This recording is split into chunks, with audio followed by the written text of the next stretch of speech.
Bismillahirrahmanirrahim.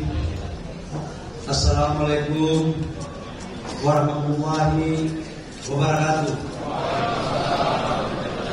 Shalom, Om Swastiastu, Namo Buddhaya, salam kebajikan. Yang saya hormati Ketua Dewan Pembina Partai Golkar, Pak Agus Dewo, yang juga sebagai Ketua Kementerian Proses dan Proses. Yang hadir juga Ketua Dewan Etik Nanda Hatta, Ketua Mahkamah Partai Pak Presiden Mohina, ini bahaya sudah Ketua Mahkamah Partai yang selalu menghadiri kita semua ketika ada dinamika dan partai ini. Yang saya hormati Pak Sekjen, Pak Sanudi, Bendahara Umum, dan seluruh unsur-unsur wakil Ketua Umum, seluruh pengurus DPP Partai Golkar dari unsur ketua sampai dengan departemen. Yang saya hormati, saya banggakan sebagai ketua-ketua DPD 1 Golkar seluruh Indonesia dari Aceh sampai Papua. Kita berikan aplaus kepada semua. Yang saya hormati organisasi saya yang mendirikan dan seluruh anggota DPR RI, fraksi Partai Golkar yang sempat hadir pada pagi hari ini bersama-sama kita di markas besar Partai Golkar.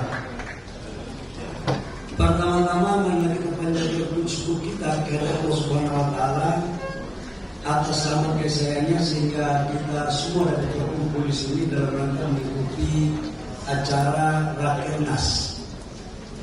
Rakernas ini adalah Rakernas pertama pada periode 2024-2029. Ini akan merupakan tindak lanjut dari apa yang sudah disusun oleh teman-teman panitia, mulai dari orientasi maupun outdoor. Yang saya hormati Pak Kahar, khusus dan seluruh panitia penyelenggara. Saya senang tadi sekalipun awalnya agak sedikit dudak kenapa sumbangan ini disebutkan. Ternyata ada maksud lain untuk memenuhi unsur PDLT. Sudah lama saya dengar kata-kata PDLT. Nah, semua sudah bagus, tapi ada satu yang saya tidak mendengar namanya tadi. Semua sumbangan sudah disampaikan, tapi ketua panitia sendiri namanya tidak ada.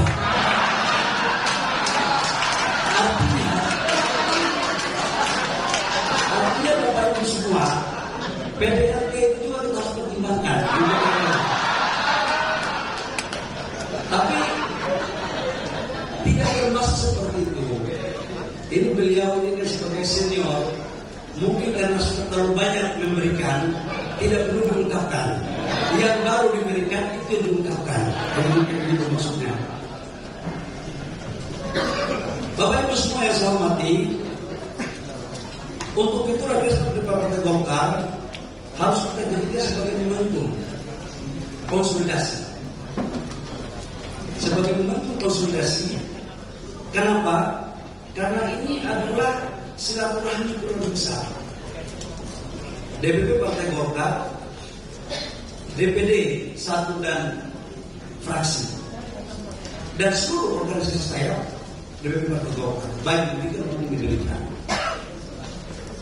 Momentum seperti ini saya pikir bagian daripada memperkokoh cara berpikir kita untuk mendorong partai kita lebih solid. Yang kedua adalah konsolidasi organisasi dan kelembagaan Partai Golkar. Dewan Kehormatan, Pak Ical tadi sempat kasih tahu sama kami, datanya siap, dan beliau ada sini. Dewan Pembina, Dewan Etik, Mahkamah Partai, dan seluruh DPD dan pengurus DPD. Ini kita harus maknai tidak hanya sebagai bagian kegiatan rutin, tapi adalah bentuk konsolidasi yang menurut saya, tadi saya tanya Rakernas ini dalam kelazimannya berapa tahun sekali? Yang saya tahu sih Rakernas itu minimal 2 kali, berarti bisa lebih dari itu. Tapi menurut Pak Sekjen menyampaikan biasanya cuma 2 kali, atau begitu pakai target minimal. Sementara target Golkar harus target maksimal. Artinya kursi kita harus lebih dari 102 kursi. Jadi rakyatnya harus bersama. Karena itu adalah konsolidasi kita. Bapak Ibu semua, dan yang paling utama adalah keras Partai Golkar ini merupakan bagian kita daripada anggaran dasar, anggaran rumah tangga yang telah disampaikan oleh Abu Karan, Ketua Panitia, Wakil Ketua Umum Bidang Kepartaian, Pak Kahar, yang tadi sumbangannya belum kita terima bersama-sama. Mudah-mudahan kekurangannya beliau akan menyelesaikan. Apalagi saya pakai RI 5 kan gitu. Jadi teman-teman media jangan diartikan omongan Pak Kahar tadi itu sebagai bentuk lain-lain. Itulah sebagai bentuk kesolidan Partai Golkar dalam gotong royong untuk bahu-membahu dan berdiskusi. Kepada Partai Golkar dan sekaligus maka ini mendeklir bahwa Partai Golkar dalam menjalankan programnya dengan konsep dari kita untuk kita. Dan ini adalah kesulitan kita semuanya. Yang berikut adalah melakukan proses program merupakan implementasi daripada apa yang telah dirumuskan dalam Munas. Gagasan dasar Munas harus kemudian dijabarkan dalam forum-forum pengambilan keputusan yang di dalam Partai Golkar dimaknai sebagai forum pengambilan keputusan dalam menerjemahkan Munas terkait dengan program kerja adalah namanya Rakernas. Dan yang berikut adalah merumuskan strategi dan langkah-langkah pelaksanaan program kerja dalam konteks implementasi. Nah, ini kira-kira kerangka berpikirnya Bapak Ibu semua. Dalam kaitannya itu, program kita pada 2024-2029 sebenarnya sudah ada pada program di masing-masing wakil ketua bidang yang saya sebut adalah program 5 prioritas dan kunci sukses organisasi. Namun sebelum saya ini jangan-jangan belum selesai. Ini gangguan audionya. Jangan-jangan ada yang belum dapat gas kali.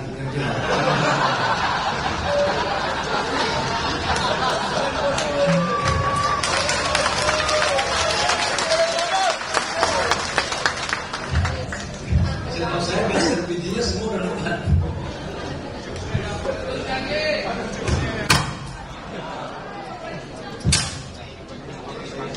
Coba dicek. Biasanya kalau panitianya kayak begini, ini pasti aktivis KLPI. Kalau panitianya biasanya kalau dari ini, sebelum materi pidato main dia dulu diutamakan. Itu perbedaannya itu.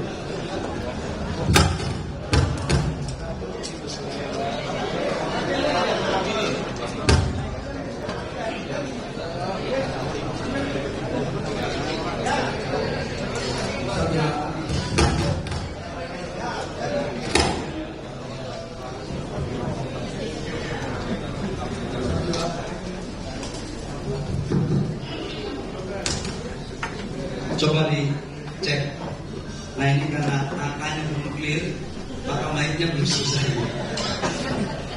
Jadi Bapak Ibu semua, saya ingin menjelaskan tentang apa sih menjadi target partai ke depan.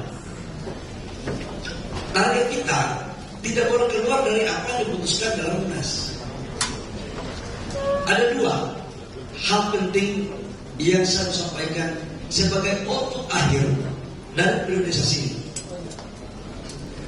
Yang pertama adalah keputusan Munas dan sebagai konsekuensi dari para partai yang mendukung pemerintahan Pak Presiden Prabowo dan Wakil Presiden Pak Gibran, maka sudah menjadi kewajiban konstitusional lewat sebuah mekanisme untuk seluruh kekuatan partai dalam mendukung, mengawal dan menjaga pemerintahan Presiden Prabowo dan Wakil Presiden Pak Gibran dengan seluruh resources yang kita punya, baik anggota kabinet dari Partai Golkar maupun anggota DPR RI 102 kursi di DPR RI. Tidak hanya ke sana, termasuk kabupaten kota dan provinsi. Ini sebagai bentuk komitmen kita. keberhasilan pemerintah ke depan juga merupakan keberhasilan Partai Golkar. Dan kalau ada yang kurang dalam pemerintahan ke depan, itu juga bagian daripada kekurangan Partai Golkar. Dan karena itu, saya berharap sebagai konsekuensi dari apa yang kita putuskan di Munas, maka kita harus wajib mendukung pemerintahan ini sampai dengan selesai. Dalam bentuk dukungan kita kepada pemerintahan, tidak hanya cukup hanya omong-omong. Kita harus menjadi lokomotif dari bagaimana kita mewujudkan program itu. Ada masalah belum Anda kali. Dan ini sebagai bentuk daripada doktrin, implementasi doktrin karya-kekaryaan menurut Bung Ferry Mahina. Itu. Jadi kita nggak bisa hanya dukung-dukung, ada masalah lain, nggak bisa. Golkar itu harus mencerminkan antara perkataan dan perbuatan harus sama dalam memberikan dukungan kepada pemerintah. Itu yang pertama. Yang kedua, Bapak Ibu semua, ukuran kepengurusan kesuksesan itu dalam satu pengurusan partai politik itu pasti adalah peningkatan perolehan kursi. 2029 pemilu ke depan, sekarang kita sudah mempunyai 102 kursi. Target kita ke depan harus kursi kita nambah dari 102 menjadi 102 lebih. Lebihnya berapa? Tergantung kita semua dalam ruangan ini untuk bekerja. Karena itu forum ini adalah sangat penting untuk kita bisa melakukan.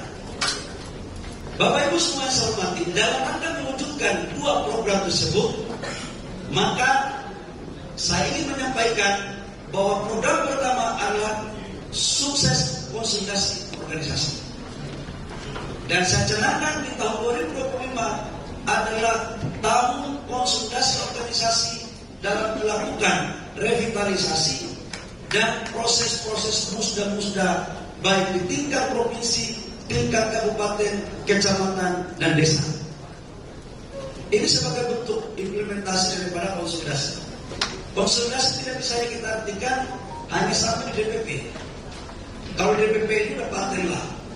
Saya kemarin outbound tidur bersama-sama Bapak Ibu semua pengurus DPP dengan lembaga-lembaga yang mohon maaf tadi ada Pak Maman, ada Pak Prof Yudi, kemudian ada Pak Dev.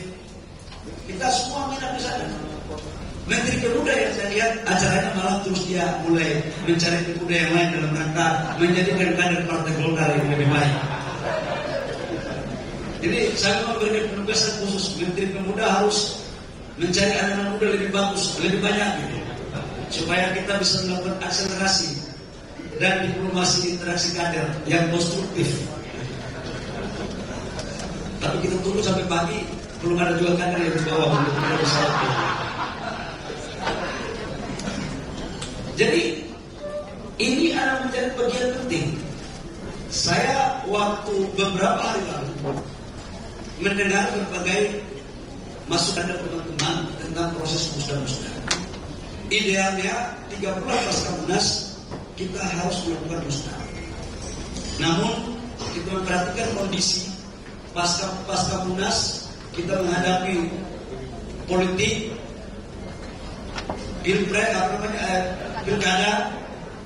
kemudian pimpinan dewan, kemudian alat kelengkapan dewan. Jadi kemudian itu terjadi agak sedikit penundaan. Jadi ketua dewan itu tolong juga dipahami ini, jangan sampai kita dibuat dalam sidang etik semua kan gitu. Ini berbahaya sekali. Nah, nanti kita rumuskan musda-musda provinsi ini akan selesai kita targetkan di tahun 2025, termasuk musda-musda kabupaten. Nah, untuk kecamatan, desa, silakan kita rumuskan seperti apa idealnya. Dan ini kalau mau kita lakukan, saya yakin sebagai langkah awal untuk bagaimana menata partai kita ke depan ke arah yang lebih baik. Kemudian yang kedua, program kedua, menyangkut dengan digitalisasi. Bapak Ibu semua, digitalisasi ini sangat penting.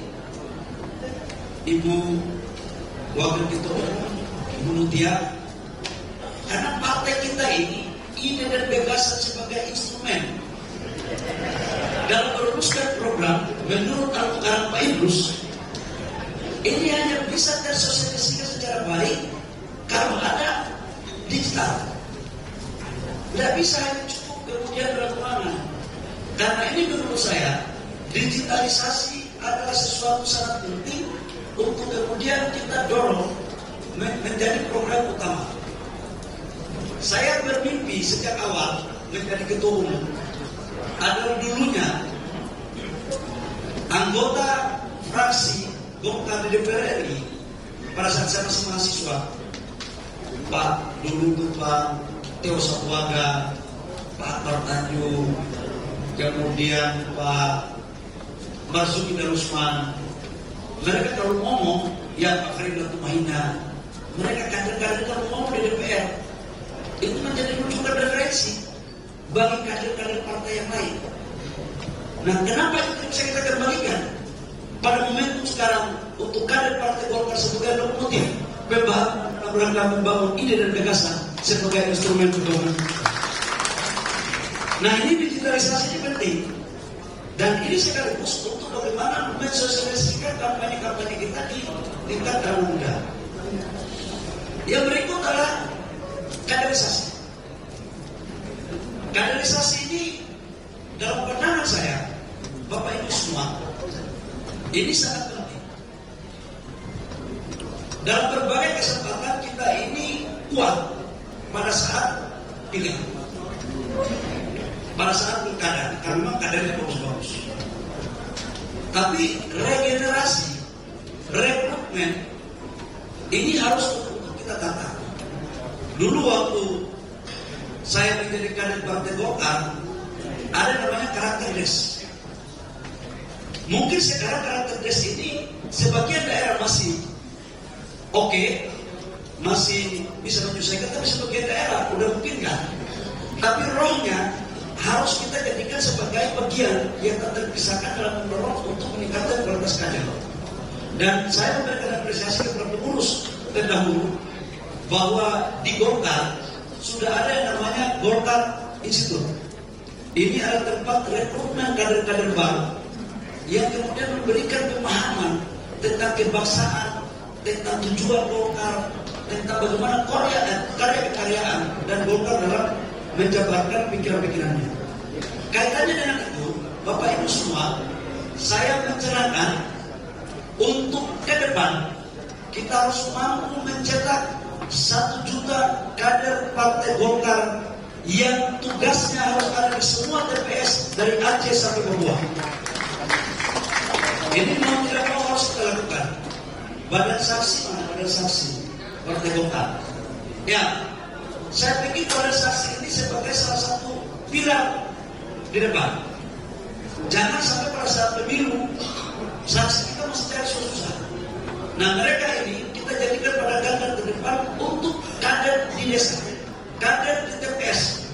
Karena biar kita mau omong-omong, tapi kalau TPS bocor, suara kita mau.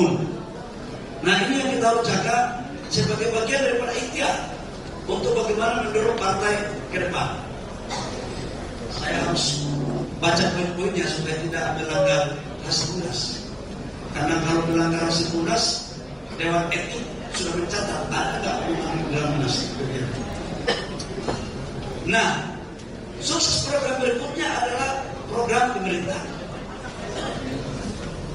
Bapak Ibu semua, Pak Adis ini hampir setiap hari selalu kami komunikasi sebagai wakil ketua DPR untuk menjaga apa yang menjadi program kita. Program pemerintah dalam Astra Cita itu minimal ada 4 yang menjadi program unggulan Bapak Presiden dan Bapak Wakil Presiden. Yang pertama adalah kedaulatan pangan, yang kedua adalah kedaulatan energi, yang ketiga adalah imunisasi, dan yang keempat adalah makanan bergizi. Dalam kerangka itu maka kita berkewajiban untuk mendukung penuh apa yang menjadi program pemerintah terkait dengan pangan. Bapak Presiden Prabowo membuka beberapa lahan-lahan sebagai lumbung pangan dan meningkatkan kemampuan produksi pada semua lahan pertanian. Khususnya teman-teman saya di Provinsi Papua Selatan, Merauke, di sana kita akan dorong untuk membangun food estate, pembangunan padi, kemudian kita bikin tebu untuk etanol dan gula, dan juga di sana adalah untuk ternak. Tujuannya apa? Agar kita bagaimana caranya untuk tidak boleh terlalu impor. Pak Presiden Prabowo ingin untuk kita swasembada pangan pada priorisasi pemerintahan periode pertama. Ini kira-kira yang menyangkut dengan pangan. Kemudian menyangkut dengan energi. Nah, ini bagian saya menjelaskan dalam forum yang terhormat ini. Bapak Ibu semua, terkait dengan kedaulatan energi, saya menjelaskan subsidi energi kita yang kami tangani negara sekarang lakukan itu adalah BBM, itu sekitar 150 sampai 160 triliun rupiah subsidi BBM.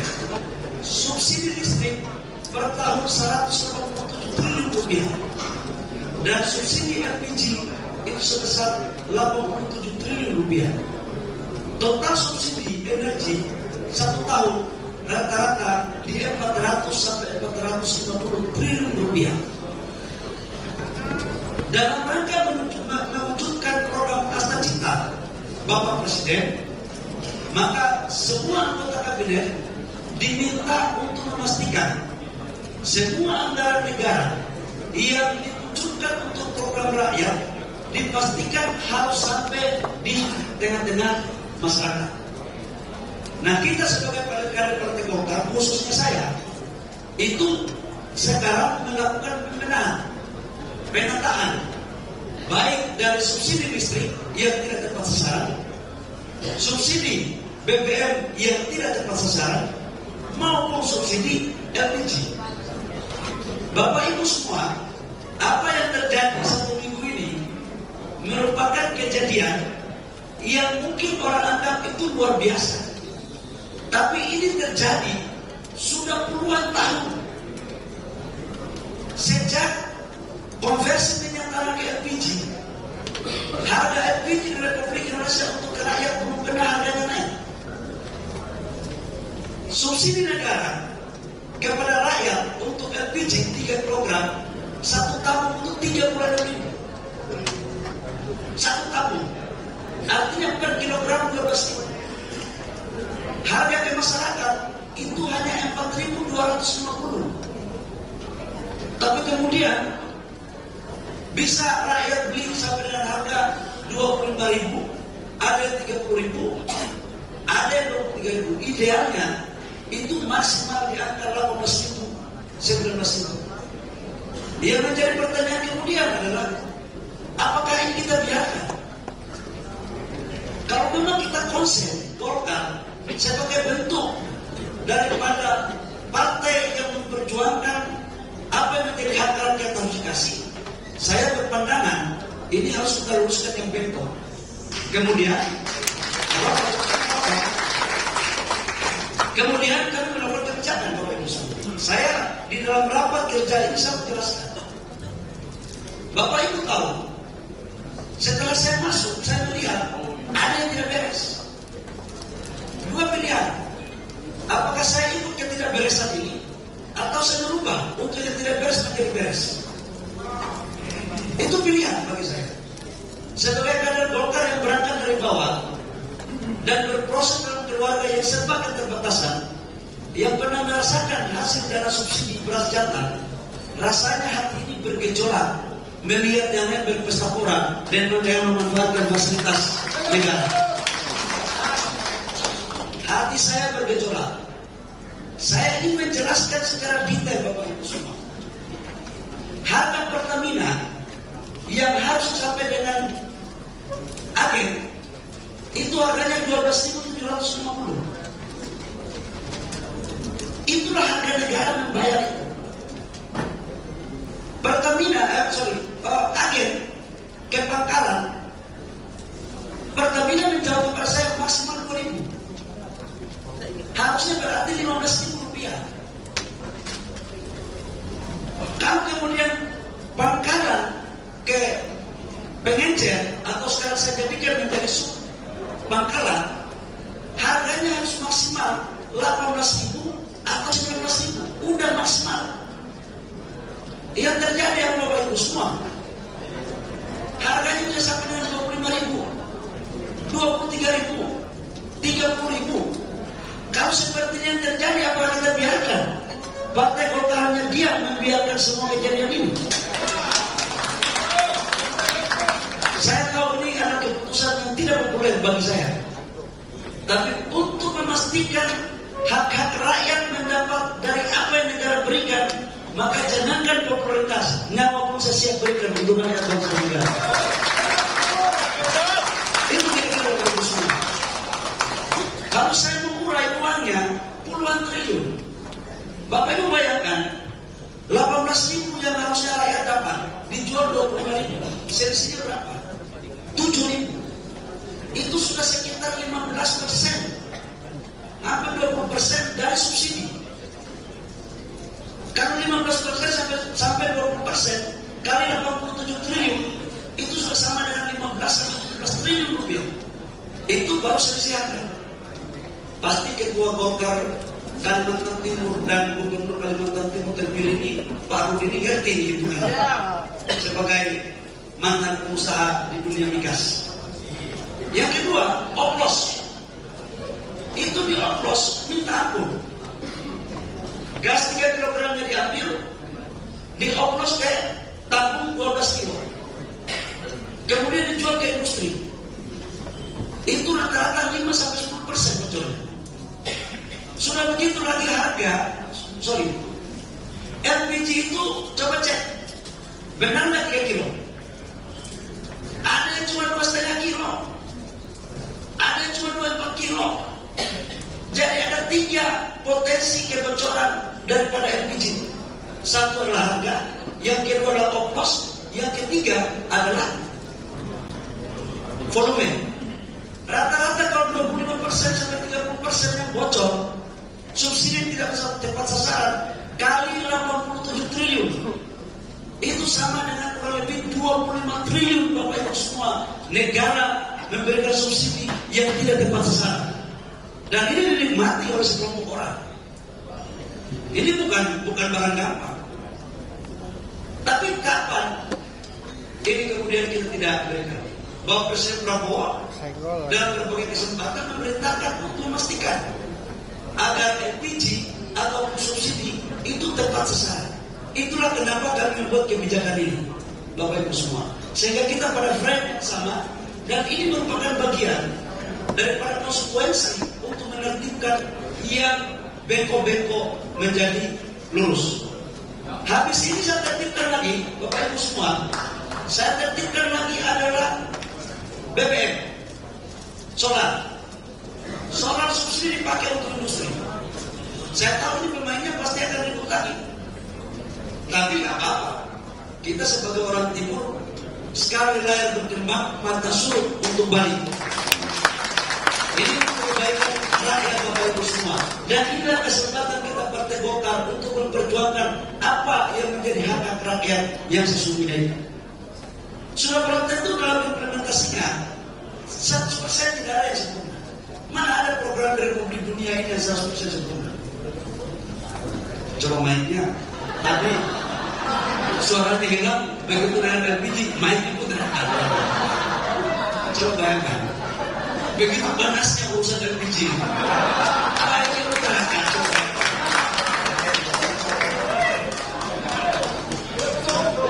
Nah, Bapak Ibu semua, inilah yang sekarang kita lagi luruskan. Dari agen ke Pangkalan itu pakai aplikasi, pakai sistem. Itu masih bisa kita tracking. Ini kan yang mendapat penugasan juga Pertamina, Patra Niaga. Tetapi dari Pangkalan ke Pengencer yang sekarang kita rubah menjadi sub Pangkalan, ini nggak bisa kita ikuti. Abu Leken itu terjadi di sini. Ini Abu Leken itu terjadi di sini, Bapak Ibu semua. Makanya saya tertibkan Abu Leken ini. Semua harus tertib dengan memakai aplikasi. Tujuannya apa? Agar memastikan apa yang menjadi hak-hak rakyat di tingkat bawah itu kita lakukan. Kemarin ada sedikit yang kurang pas menurut saya, dan saya sudah beritahu kepada rakyat adalah sub Pangkalan ini, Pengencer ini tiba-tiba kita stop. Ini yang kemudian sekarang kita ubah bertahap, kita lakukan penataan agar tetap mereka bisa berjalan, dan sekarang mereka sudah bisa berjalan. Wakil Ketua Komisi 12 ada. Ketua Komisi 12 ada. Bapak sebagai Ketua Komisi 12 yang notabene Partai Golkar ngomong juga seperti ini. Hati-hati. Ini ibarat sebuah kapal. Jangan teman-teman pikir kapal ini masuk karang. Justru disinilah nakoda kapal melihat APK dan penumpang kapal siapa ya.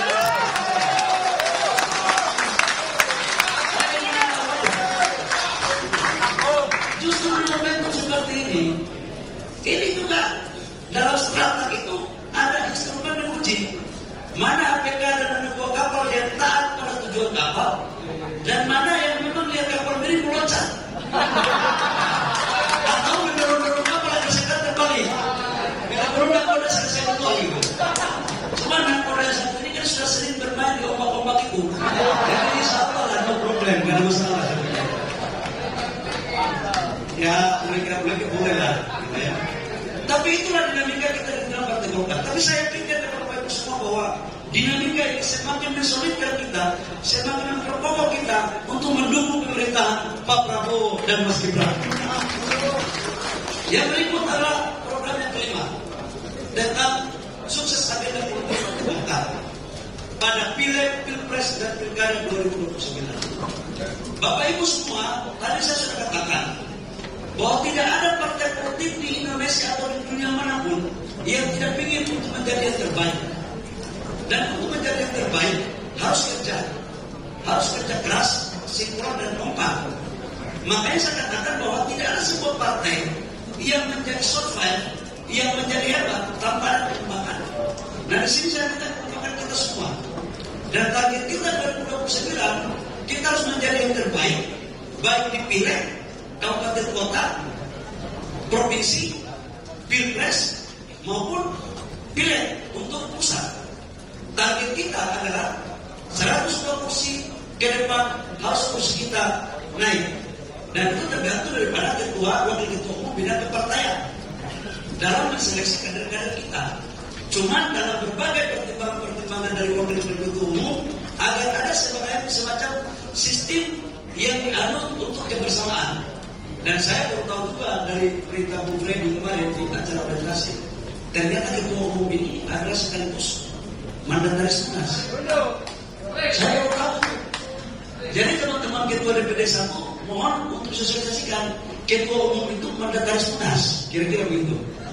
Artinya setiap saat ketua umum bisa membuat keputusan, nanti bertanggung jawabkan di Munas. Itu kira-kira begitu. Nah dalam rangka penertiban, ya kapal ini berjalan terus.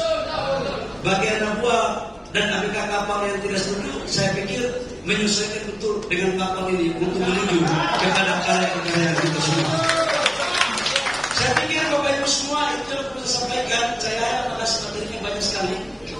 Selebihnya saya tidak bisa membaca lagi karena waktu kita cukup. Gak boleh terlalu banyak ngomong, kerja belum, udah banyak ngomong. Bapak Ibu semua, saya pikir ini pandangan saya sebagai ketua umum Partai Golkar dalam acara Rakernas kita ke depan. Yakinlah bahwa DPP Partai Golkar solid dan untuk musda-musda. Saya akan turun kepada seluruh provinsi. Itu janji saya. Saya akan turun kalau tidak di pembukaan musdanya, di penutupannya atau di pelantikannya. Saya akan turun. Menyambut siapa yang calon ketua umum, ya biasa gaya Golkar.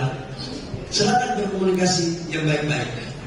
Ketua DPD Golkar Provinsi Musda ya, silakan dikomunikasikan. Ada Pak Kahar, Wakil Ketua Umum Bidang Kepartaian, ada Pak Adis, ada Pak Idrus, ada Pak Wihaji, dia Pak Aceh, ada Bang Bambang ya, ada Wakil Ketua mana?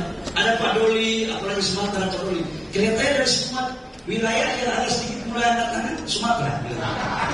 Udah banyak WA dan berita, khususnya BRT-nya Pak Adis Lampung kan kira-kira begitu.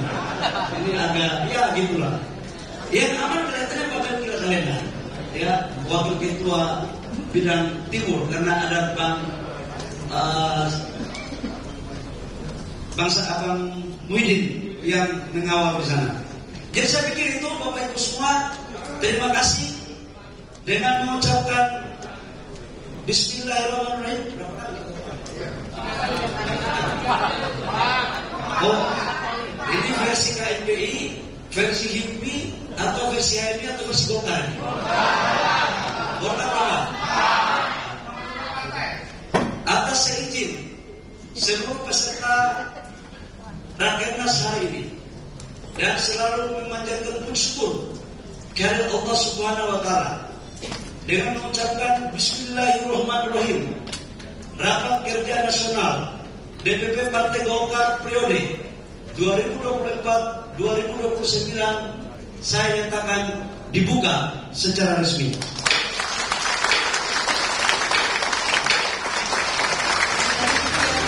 Terima kasih. Wabillahi taufiq wal hidayah. Wassalamualaikum warahmatullahi wabarakatuh. Shalom. Om Swastiastu. Namo Buddhaya. Salam kebajikan. Golkar. Udah kuat Golkar. Golkar. Golkar. Indonesia. Sekali kuat Indonesia. Selesai. Insya Allah kita akan menuju ke suatu suasana yang lebih baik dari sekarang.